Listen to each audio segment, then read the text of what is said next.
Hello and welcome to The Explainer. I am so incredibly excited to share this with you today because honestly, we're going to look at wealth through a lens you've probably never even considered. Today, we're exploring the framework of astrophysicist and author Ariel M. Scisney. He proposes something that sounds radical but is actually deeply logical, that personal finance requires a true planetary perspective. We are stepping totally away from standard financial advice today.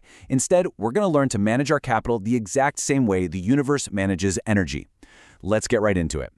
13,820,000,000. That's the age of the universe. That's how many years of cosmic history it took to produce your decision-making capacity today.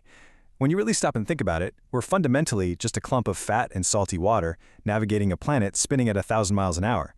But crucially, we're also ambassadors to knowledge. In realizing that massive, ego-shattering scale, it completely shifts how we need to value our time and our resources. So let's dive into this perspective pivot. Scisney writes, quote, "I see money as a physical manifestation of trapped work," end quote. The crucial point here is that money isn't just some high score in a video game, It's not just numbers on a spreadsheet. It is literally a physical bridge between generations. It's frozen human time and it's electrical work. When you stop viewing a dollar as just a piece of paper and start viewing it as stored thermodynamic energy, man, the entire financial board flips. And we desperately need that flipped perspective to defend against the $38.1 trillion national debt gradient. Scisney breaks down how the dollar has lost value since 1971, right when it was decoupled from the gold standard. Today, we're dealing with rapid money printing, mandatory spending, and intense inflation. Neutrally speaking, this is the ultimate force of monetary entropy. If the dollar is constantly thinning out, you can't just work more hours to outpace it. That's impossible. You need a structural defense. To build that defense, we have to redefine capital altogether. We're leaving the world of traditional accounting behind and entering Scisney's thesis of thermodynamic wealth. Capital isn't just an abstract concept anymore. It behaves like matter. And just like matter, it exists in different physical states that serve entirely different structural purposes in keeping your financial ecosystem alive. Section 1. Thermodynamic Wealth, the Physics of Capital. Scisney doesn't visualize his own $28,155 portfolio as some boring list of 178 disconnected positions. Instead, he sees it as a living biological organism, specifically the tree of wealth. And just like a real tree, this portfolio has a distinct, layered architecture. Every single component plays a very specific role to keep the whole organism thriving. So here's how those four physical states of matter map directly onto this tree of wealth.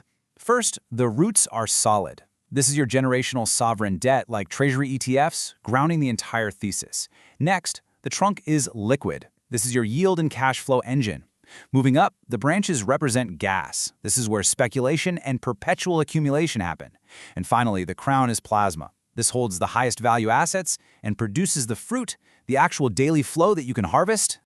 But how do you actually start watering that tree? Well, Scisney outlines the 33-33-33 protocol. It's an incredibly strict yet super simple regime-agnostic habit meant for families and students. Every time a dollar comes in, you don't even overthink it. You just split it three ways: 33% to savings, 33% to investments, and 33% to spend. It completely removes the emotional friction of budgeting and ensures you are constantly fueling your financial ecosystem. Now, this brilliantly illustrates the liquid trunk of that ecosystem, the plasma yield engine. This is a machine designed with a single, highly focused purpose, and that's harvesting market volatility to create roughly $335 a month in cash flow. The beauty here is that it generates this daily cash flow whether the market goes up, down, or completely sideways. And it does it without ever forcing you to sell your core assets. It literally converts the volatility that most retail investors are terrified of into the exact cash flow they desperately need. Let's move up to the gas layer, the branches, and see how this builds into the Saylor flywheel. This is a perpetual accumulation machine, famously used by companies like MicroStrategy. Step 1, you issue paper, like debt or equity. Step 2, you use that to buy Bitcoin. Step 3, as Bitcoin appreciates over the multi-year long term, the Bitcoin per share grows. And Step 4, the market premium expands, making it cheaper to issue more paper, and the whole cycle just repeats. Scisney's architecture uses specialized funds to capture this exact flywheel effect. Section 2. The Sovereign Architect, Applying the Framework. So Scisney maps the modern economy almost exactly like a chessboard. In this view, Bitcoin is the king.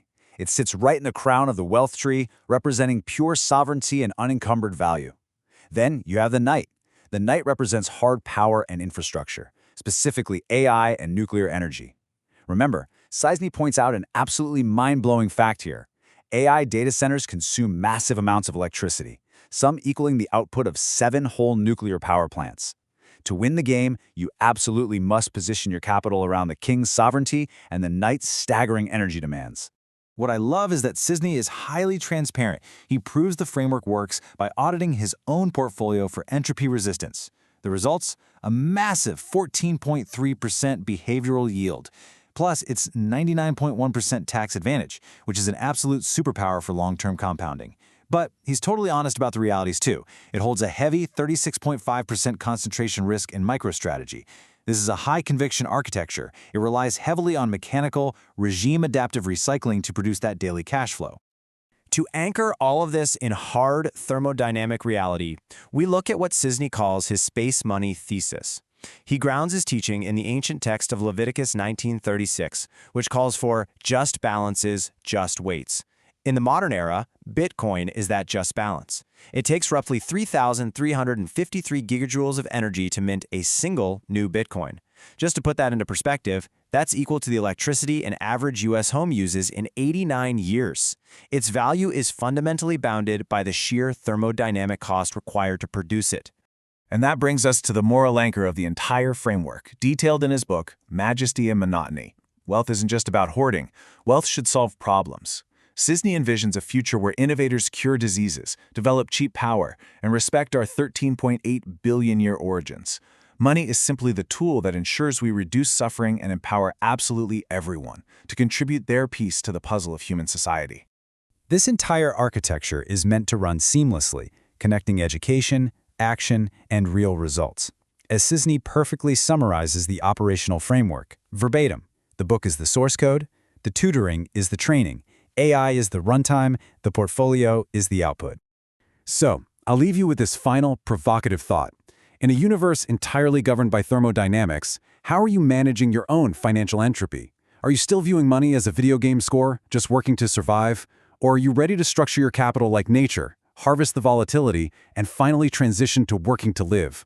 For parents and students ready to make that shift, Scisney invites you to book a discovery call with him on Wyzant. Think about it. Thanks for joining me on this explainer, and I'll see you next time.